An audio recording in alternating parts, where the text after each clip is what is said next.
Welcome back to my channel Celeb Buzz. Please share and subscribe and press the bell icon for new updates. The stage lights dimmed to black. Then, in that electric silence that only rock and roll can create, two legends stepped into the spotlight. Alice Cooper, the godfather of shock rock, stood beside Johnny Depp, Hollywood's most enigmatic star. But this wasn't about fame. This wasn't about spectacle. This was about something far more sacred. A tribute to a man who changed everything. The year was 2023. Ozzy Osbourne, the Prince of Darkness himself, had been battling Parkinson's disease for years. His voice, once a thunderous roar that shook stadiums, had grown fragile. His hands, which once commanded crowds of millions, trembled with uncertainty. The metal world watched in silence as their hero faced his greatest enemy yet. Time. Alice Cooper knew that feeling. He had walked through his own darkness. Addiction had nearly claimed him in the 70s. The bottle had whispered promises it could never keep, but music saved him. Music always saves the ones who truly understand its power. Johnny Depp understood too. Behind the Hollywood glamour, behind the red carpets and million-dollar contracts, lived a man who found solace in six strings and amplified dreams. His friendship with Cooper wasn't born in boardrooms or publicity stunts. It was forged in late-night jam sessions, in the honest language that only musicians speak. When the idea came to honor Ozzy, there was no hesitation. Black Sabbath's Paranoid. It wasn't just a song, it was a battle cry. A declaration that madness and genius often dance together. Ozzy had sung those words with a desperation that cut through pretense. Now, two of his peers would carry that torch. The rehearsals were different. Cooper, normally theatrical and commanding, moved with unusual reverence. Depp's guitar work, typically playful and experimental, carried weight. They both knew they weren't just performing, they were preserving something sacred, a piece of rock history that belonged to a man, might never sing it again.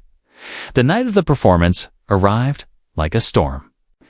The venue buzzed with anticipation. But underneath lay something deeper, grief. The kind that comes when you realize your heroes are mortal. When the invincible become vulnerable, Cooper took the microphone. His voice, weathered by decades of screaming into the void, found new purpose. Each word of Paranoid became a prayer, a promise that Ozzy's legacy would never fade. Depp's guitar wailed beside him, not showing off, but serving the song, serving the moment, serving the man who wasn't there but felt present in every note. The crowd didn't just watch, they witnessed. There's a difference between entertainment and communion, and this was the latter. Phones recorded, but hearts remembered. Social media would capture the performance, but souls captured the meaning. Ozzy himself watched from afar. It's the man who once bit the head off a bat, who scandalized parents and inspired generations, sat quietly as two friends honored his life's work. In that moment, the circle completed itself. The student had become the teacher. The rebel had become the legend. The madman had become the inspiration. Cooper's voice cracked slightly on the final chorus. Not from age, but from emotion. Depp's guitar seemed to weep. The song ended, but the silence that followed spoke louder than any applause. This wasn't just a cover, okay? This was a love letter written in power chords and painted in stage lights. The performance lasted only minutes. But its impact will echo for decades. It reminded us that rock and roll isn't just music. It's family. It's loyalty. It's showing up when your brother can't stand on his own. It's carrying the torch when the original flame flickers. Alice Cooper and Johnny Depp didn't just play Paranoid that night. They proved that true artistry transcends ego. That real friendship transcends fame. That the greatest tribute isn't imitation, but continuation. They took Ozzy's pain and transformed it into something beautiful. Something eternal. In a world obsessed with youth, they celebrated experience.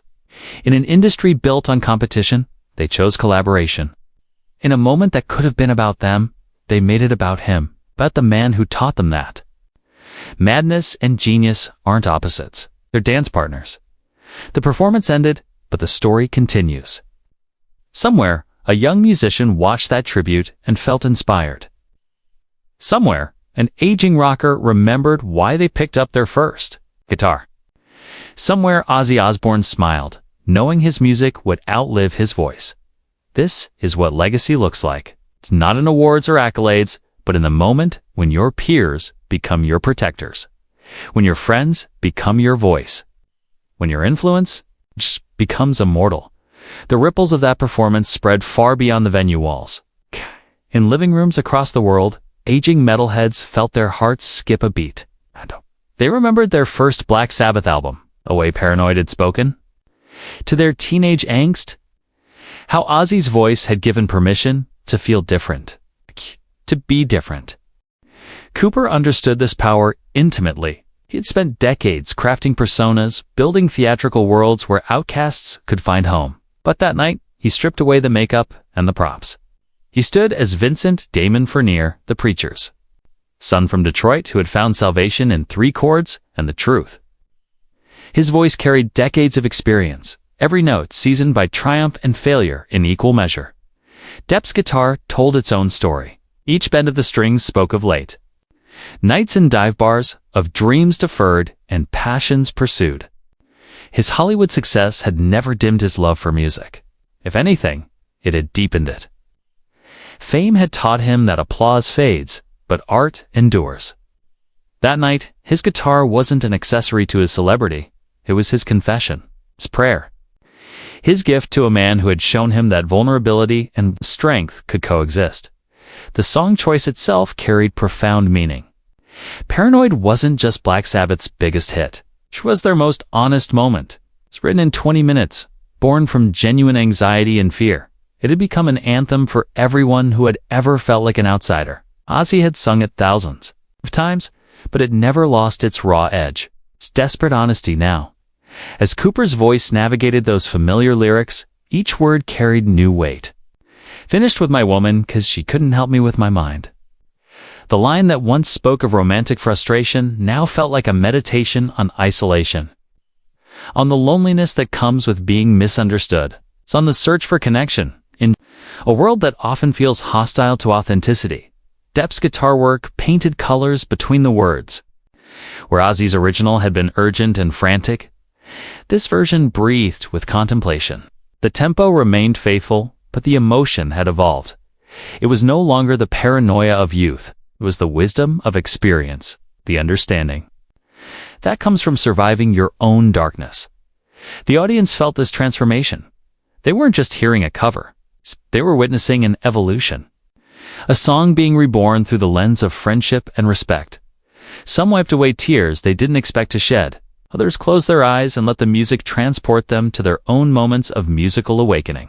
Behind the scenes, the preparation. I've been meticulous. Cooper and Depp had spent hours discussing not just the technical aspects, but the emotional responsibility they carried. They knew that Ozzy's fans would be watching with protective hearts, that any hint of exploitation or superficiality would be met with righteous anger. They approached the tribute with the reverence of pilgrims entering a sacred space. The rehearsals had revealed something beautiful.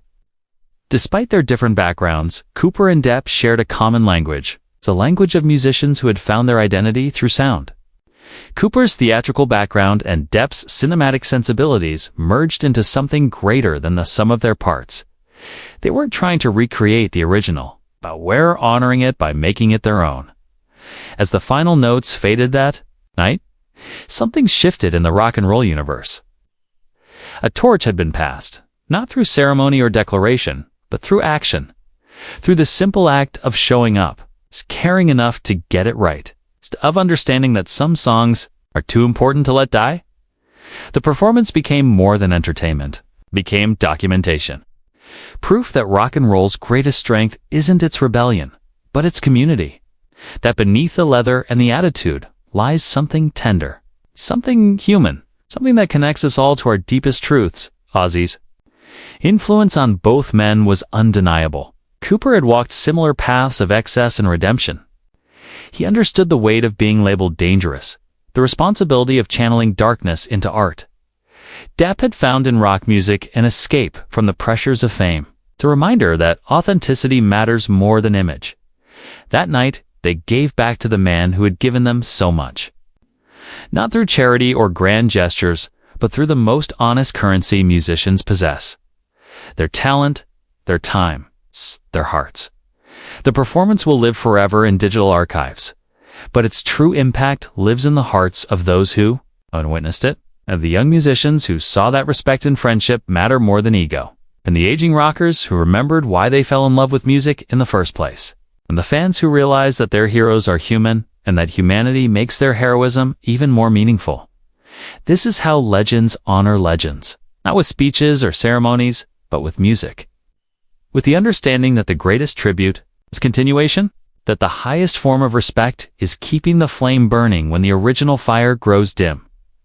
Cooper and Depp didn't just play Paranoid that night. They proved that rock and roll's greatest power isn't in its volume or its rebellion. It's in its ability to connect souls across time and space, to make the absent present, to transform pain into beauty, to remind us that we're never truly alone as long as the music plays. If this story moved you, if it reminded you why music matters, hit that like button and subscribe to Celebu's for more untold stories from the world of entertainment. Share your thoughts in the comments below. What does this tribute mean to you? How has music shaped your own journey? Let's keep this conversation alive, because the greatest stories are the ones we tell together.